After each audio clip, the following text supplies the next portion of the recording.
আসসালামু আলাইকুম। কেমন আছেন সবাই? আশা করছি আল্লাহর অশেষ মেহেরবানিতে আপনারা ভালো আছেন। আপনাদের দোয়ায় আল্লাহর রহমতে আমরা ভালো আছি আলহামদুলিল্লাহ। আজকে আপনাদের সাথে একটা ইসলামিক ভিডিও শেয়ার করব। এটা হলো হজের পূর্ব প্রস্তুতি। হজে যাওয়ার আগে কিভাবে প্রস্তুতি নিতে হবে সেটা নিয়ে আমি আজকে কথা বলবো। ইনশাল্লাহ আপনাদের ভালো লাগবে এবং আপনারা উপকৃত হবেন। হজে যাচ্ছেন, আল্লাহ তাআলার কাছে প্রার্থনা করুন, হে আল্লাহ, আমার হজকে সহজ করো, কবুল করো। দেখবেন সব সমস্যার সমাধান হয়ে যাবে। হজের দীর্ঘ সফরে ধৈর্য হারাবেন না। সব ধরনের পরিস্থিতি মোকাবিলা করার মানসিকতা রাখবেন, তাহলে সহজে বিচলিত হবেন না। মুসলমানের জন্য গুরুত্বপূর্ণ ফরজ বিধান হজ। শারীরিক ও আর্থিক এই ইবাদত পালন করা হয়। কোনো ব্যক্তি নিজের মৌলিক খরচ বাদে হজের মৌসুমে মক্কায় যাওয়া আসা থাকার একান্ত প্রয়োজনীয় খরচ এবং এই সময়ে পরিবারের ভরণ পোষণের প্রয়োজনীয় খরচ জমা থাকলে তার উপর হজ ফরজ। শাওয়াল মাস থেকে হজের প্রস্তুতি শুরু হয়। পবিত্র কোরআনে আল্লাহ তাআলা বলেছেন, এই ঘরের হজ করা মানুষের উপর আল্লাহর প্রাপ্য, যে লোকের সামর্থ্য রয়েছে এ পর্যন্ত পৌঁছার। সূরা আল ইমরান আয়াত ৯৭। আল্লাহ তাআলা বলেন, মানুষের মাঝে হজের ঘোষণা দাও, তারা তোমার কাছে আসবে পায়ে হেঁটে ও সর্বপ্রকার ক্ষীণকায় উটের পিঠে। তারা আসবে দূর দূরান্ত পথ অতিক্রম করে। সূরা হজ আয়াত ২৭। ৮ জিলহজ থেকে ১২ জিলহজ পর্যন্ত মোট ৫ দিন চলে হজের মূল কার্যক্রম। হজ শুরুর প্রায় ১-১.৫ মাস আগ থেকে সৌদি আরবে উপস্থিত হন হজযাত্রীরা।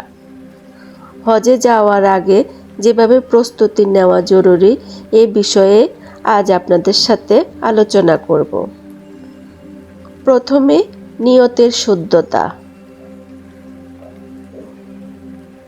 হজের জন্য নিয়তের শুদ্ধতা গুরুত্বপূর্ণ। যে কোনো ধরনের আমল কবুল হওয়ার প্রথম শর্ত খাঁটি অন্তরে নিয়ত করা। হাদিসে এসেছে, নিশ্চয়ই নিয়তের উপর আমল নির্ভরশীল। বুখারী হাদিস নং ১।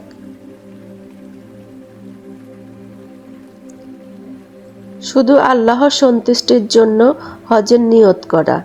হজকে পার্থিব যে কোনো ধরনের খ্যাতির বাইরে রাখতে হবে, অন্যথায় তা রিয়া বা লোক দেখানো আমল বলে গণ্য হবে। হাদিসে রিয়াকে ছোট শিরক বলা হয়েছে। ছোট শিরক বুকে ধারণ করে হজ করলে হজ কবুল না হওয়ার আশঙ্কা রয়েছে। রাসূল সাল্লাল্লাহু আলাইহি সাল্লাম নিজেও এমন হজ থেকে আল্লাহর কাছে পানাহ চেয়েছেন।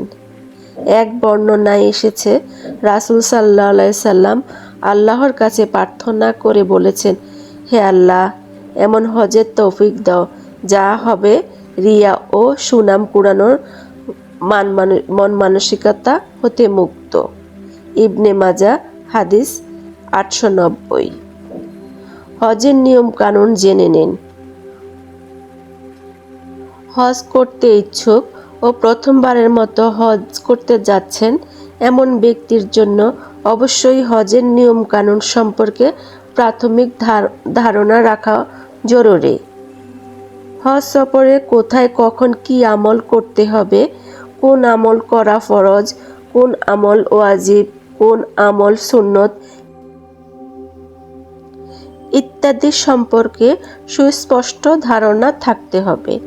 একই সঙ্গে হজের তালবিয়া সহ গুরুত্বপূর্ণ দোয়াগুলো মুখস্থ করে নিতে হবে।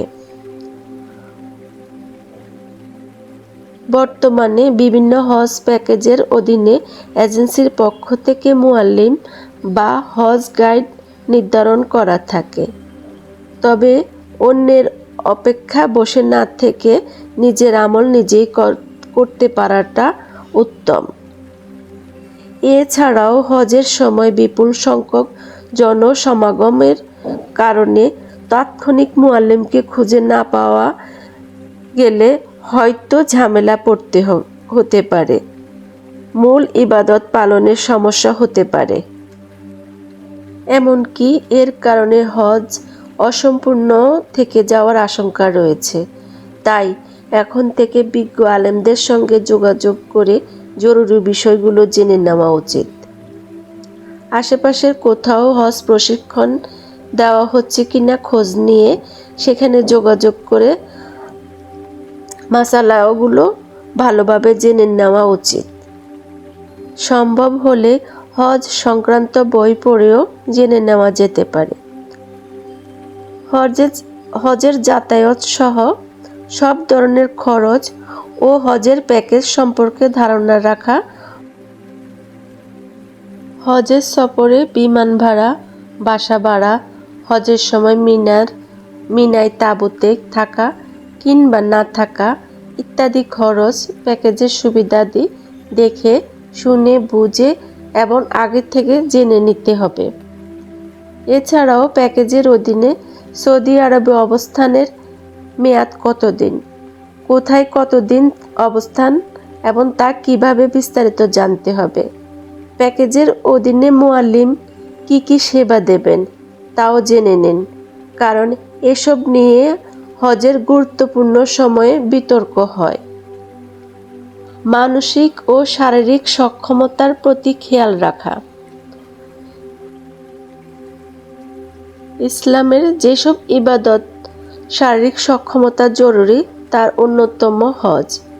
হজ ফরজ হওয়ার 5টি শর্তের মধ্যে শারীরিক সক্ষমতাও একটি।